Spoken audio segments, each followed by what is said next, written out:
February 2026 began with a deathly silence at NATO headquarters. Donald Trump, fresh from his return to the Oval Office, signed the America First 2.0 directive, effectively eliminating security guarantees for Europe. His voice in the Oval Office rings like a death sentence.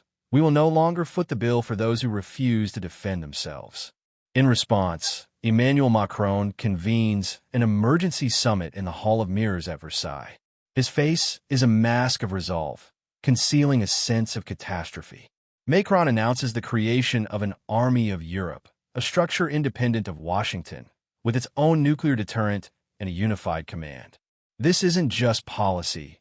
It's a declaration of independence from a long-standing ally who has become an unpredictable creditor. Trump mocks Macron on social media, calling him a little Napoleon without an army, but deep down he understands. The European market could be closed forever to the American military-industrial complex. The era of the Great Atlantic Rift begins, where old vows burn in the fire of new duties and suspicions. Economic war erupts instantly.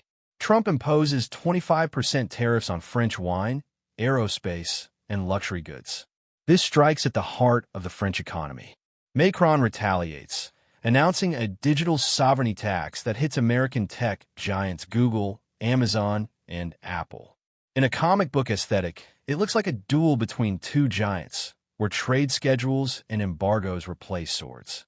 Trump shouts about bringing back jobs at rallies in Pennsylvania, while Macron calls on Europeans in Paris to buy only European products. The leaders stop answering each other's calls. The direct line between the White House and the Élysée Palace is covered in digital rust. Each believes the other is bluffing. But the ports are already starting to empty, and the supply chains that took decades to build are breaking with the sound of snapping steel string. This is a battle over whose economy will be more resilient to the pain of isolation. Macron's most dangerous move is his proposal to extend French nuclear forces across Europe. If Washington withdraws, Paris will act as a shield, he declares. For Trump, this is a personal insult. He sees this as France attempting to become a new superpower at the expense of American influence. Trump hints that in the event of a conflict, the U.S. might not only fail to help, but actively hinder European integration. In the basements of the Élysée Palace, generals whisper about launch codes and new hypersonic missiles. Macron transforms from a liberal intellectual into a hardened militarist. He inspects submarine bases, his gaze turning as cold as Arctic steel. Trump responds by ordering the withdrawal of American nuclear warheads from Germany and Italy, leaving Europe in a state of strategic shock. This is playing with fire, where at stake is not just leadership, but the very survival of the continent in a world without American patronage. Germany becomes the main battlefield. Trump tries to lure Berlin to his side, offering exclusive LNG prices in exchange for abandoning Macron's European army. Macron flies to Berlin to keep Olaf Scholz in the Union. The comic depicts this as a struggle for the soul of Europe. Trump acts like a classic dealmaker, offering short-term gains. Macron appeals to historical debt and European unity. Meanwhile, American intelligence agencies begin leaking dirt on French officials, attempting to undermine Macron's authority within the EU. It's a dirty game with no rules.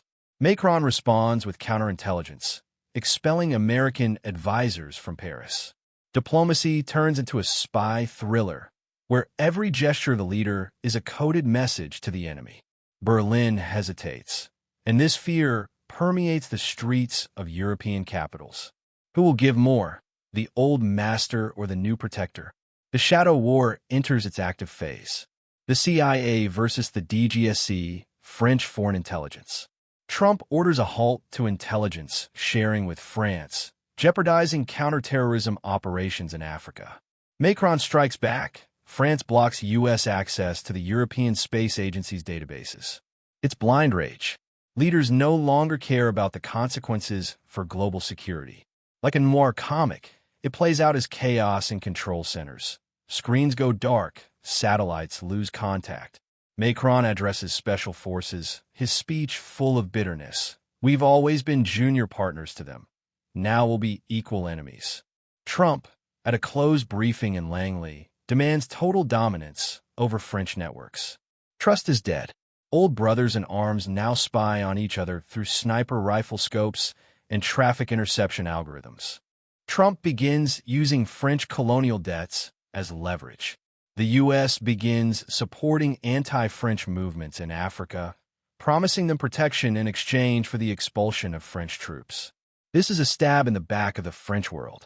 Macron is furious. He sees American flags rising where the tricolor has stood for centuries. Trump declares, France is the empire of the past.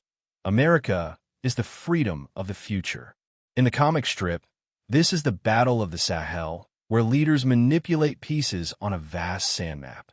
Macron tries to maintain influence through cultural expansion and military alliances, but Trump's dollars prove more persuasive.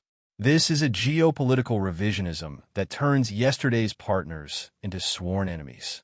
Macron realizes that to save Europe, he must first win back the right to his own sphere of influence, even if this means making a deal with the global South behind Washington's back. Macron announces the creation of the Great European Firewall. He demands that all European citizens' data be stored on servers within the EU and subject only to European courts. This is an open attack on Silicon Valley, the mainstay of American soft power. Trump responds by threatening to block France's access to GPS and international payment systems. It's a technological war of attrition. In the style of cyber noir, the leaders are presented as the architects of two isolated digital worlds. Trump is the king of the chaotic but powerful freedom network. Macron is the demiurge of the orderly but closed order. The internet is disintegrating. People in Paris can't access American websites without a VPN. American companies are losing billions. Macron personally inspects processor factories, declaring, "We will no longer be digital vassals." Trump writes succinctly, "Good luck to them in the Stone Age." The standoff moves into orbit. Trump announces the U.S. withdrawal from the ISS project and the creation of its own station, which will be closed to France and the EU. Macron responds by accelerating the Ariane 6 program and announcing the construction of a European lunar base. Space ceases to be a place of cooperation. It becomes a territory of discord. In the comic, this is depicted as a race between two rocket trains, the Golden American and the Blue European. Trump wants to privatize the moon. Macron insists on a common human heritage under European control. This is a battle for a future that will arrive decades from now, but it is being decided in fierce debates today. The leaders trade barbs over each other's technical failures. Every rocket failure is perceived as a national humiliation, every successful launch as a victory in war. The Atlantic has become too crowded, and now they are dividing the void of space. The final crisis comes at the NATO summit in Reykjavik. Trump demonstratively refuses to sign the final declaration unless France disbands its European army. Macron rises and leaves the room, followed by 5 other European leaders. It is the moment of the alliance's death. It is comic book style, the destruction of an ancient temple. Trump is left alone in the empty room. Macron walks along the runway to his plane in the pouring rain. The world waits in anticipation. Who will now defend the borders? Trump announces the creation of a union of free nations, inviting only those who are completely subservient to his will. Macron announces the creation of a European defense. The geopolitical map of the world is being redrawn before our eyes. The trust built since 1945 has crumbled to dust. Two leaders stand on the ruins of the old order, each confident in their own rightness, while the shadows of other players begin to thicken around them. It's late February 2026. The world will never be the same. The rift between Washington and Paris has become final. Trump and Macron have created two different realities. One loud, powerful, focused on profits and the American spirit. The other, sophisticated, protected, striving for sovereignty and European values. In the comic's finale, we see the two leaders facing each other across an ocean that now seems unbridgeable. This is a story not of hatred, but of the inevitability of change.